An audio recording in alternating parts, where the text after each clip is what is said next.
इस कमेटी के जो हमारी जय मुदोड़ देवता मेला कमेटी ग्राम बनी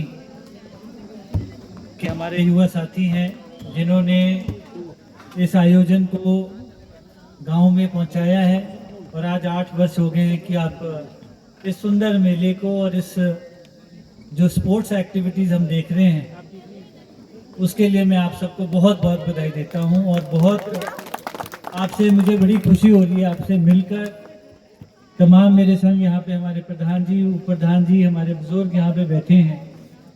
सभी को मैं, मेरी बहनें माताएं नीचे बैठी हैं और मैं यहाँ पे देख रहा हूँ कि जो युवा मेरे साथी हैं मेले के साथ साथ यहाँ पे जो कंपटीशन चाहे वॉलीबॉल का है चाहे कबड्डी का है, इसमें आप जिस तरीके से काम कर रहे हैं, खेल रहे हैं और जो जज्बा यहाँ पे देखने को मिल रहा है, आप बहुत बधाई के पात्र हैं कि इतना अच्छा आयोजन इस युवा कमेटी ने किया है। मैं आपको बहुत बहुत बधाई देता हूँ। और जहाँ मेरे भाई अभी मेरे साथी, इन्होंने, इनका शौक पेंटिंग का है और पेंटिंग का शौक मुझे भी है और बहुत सुंदर ये वक्ता भी हैं। मैं जब इनकी बातों को सुन रहा था तो मुझे बड़ा एक अपनापन महसूस हो रहा था, क्योंकि जो हमारे युवा साथी हैं जब वो मुझे घर पे बुलाने आए थे तो मैंने बोला था कि आना ज़रूर। और जो युवा साथी खेलों के प्रति अपना कर्मठ तरीके से, जिस तरीके से इन्होंने काम किया है, मैं आपको सच्ची में बड़े सच्चे मन से अपनी सच्ची कमाई से 11,000 रुपये देना चाहता हूँ। आपने कोई डिमांड नहीं की है, पर मुझे आपको देखकर बहुत अच्छा लग रहा है। और क्योंकि आजकल पेटीएम वगैरह का मामला है, खिस्से में पैसे नहीं आऊँ, घर भी कैश दे दूँगा, आपके पास मैं पैसे पहुँचा दूँगा। और जहाँ तक खेल जो ग्राउंड है, हमारे साथ यहाँ पे हरी जी और रंजीत जी दोनों हैं और मुझे लगता है कि जिस तरह के युवा साथी हैं, इन्होंने इतना सुंदर प्लेग्राउंड पट्टा बरौरी में बनाया है। और जब हम आ रहे थे तो आज मेरे मन में आया कि उसके साथ में जोड़ है, उस जोड़ को हमने स्विमिंग पूल बनाने की भी तैयारी कर ली। आप युवा साथी हैं और युवाओं के साथ मेरा लगाव भी है, क्योंकि आप अपने युवापन के साथ सोसाइटी के लिए आने वाले समय को किस तरीके से आगे बढ़ना है उसके ऊपर आपका ख्याल होता है। अपने परिवार को, अपने माता पिता को किस तरह से हमें देखना है, कैसे उनका ध्यान रखना है और इस सोसाइटी में आगे कैसे बढ़ा जाए। सबसे बेहतर स्पोर्ट्स ये सारी चीज़ें आपके ऊपर डालता है, उसमें डिसिप्लिन होता है, उसमें आपके एक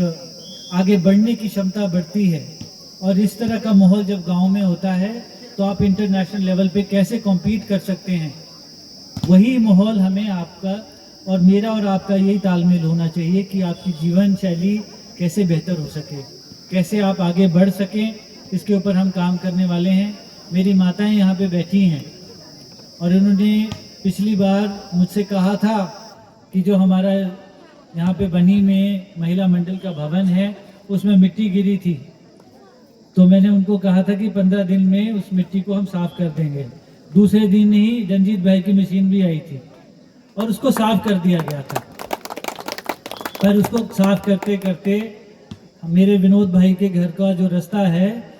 वो गिर गया। अब तीनों अगर घरासनी भी है 100 नवंबरों में, तो माता मैं आपको आज इस मंच से आज बोल रहा हूँ, इसके लिए मैं 1 लाख रुपए सैंक्शन करता हूँ ताकि आपका जो डंगा है वो सही लग जाए और आपके घर में भी कोई समस्या ना आए। क्योंकि यहाँ पे हमारे जो बच्चे हैं ये खेल के ऊपर ज़्यादा अपना विचार रख रहे हैं। मेरे अभी हमने डैल के लिए जो जेसीबी भी भेजी है, ऐसे कई रास्ते हैं और कई समस्याएं हैं जिसे हमें देखना है। माननीय मुख्यमंत्री ठाकुर सुखविंदर सिंह का जो प्रण है, कोई भी हिमाचली, कोई भी हमारा हिमाचलवासी जिसके घर गिर गए हैं उसे घर कैसे उपलब्ध करवा सके, उसके ऊपर कांग्रेस पार्टी काम कर रही है। इसके ऊपर आप सबसे भी मैं चाहता हूं, क्योंकि छोटे छोटे बच्चों ने अपने गुल्लक खोलकर सरकार को अपना पैसा डाला, तो एक जैसे प्रभु राम के साथ गिलहरी लगी थी और उन्होंने उनके लिए रास्ता बनाने में जो मदद की थी, मैं समझता हूं कि हम सब हिमाचल वासियों का एक फर्ज बनता है कि ठाकुर सुखविंदर सिंह के साथ मिलकर हम इस त्रासदी का मुकाबला करें और अपने भाई बहन जो आज बेघर हुए हैं उनको घर उपलब्ध करवाने में सभी अपना योगदान करें। चाहे ग्वाली लामे जो हमारे पुराने समय था, क्योंकि यहाँ के लोग बड़े बुद्धिजीवी लोग हैं और एक दूसरे की मदद करते हैं, इसके लिए आप बधाई के पात्र हैं। मैं आपको बहुत बहुत शुभकामनाएं देते हुए इस त्रासदी से उभरते हुए इस मेले के आयोजन के लिए बहुत बहुत शुभकामनाएं देता हूँ। जय हिंद।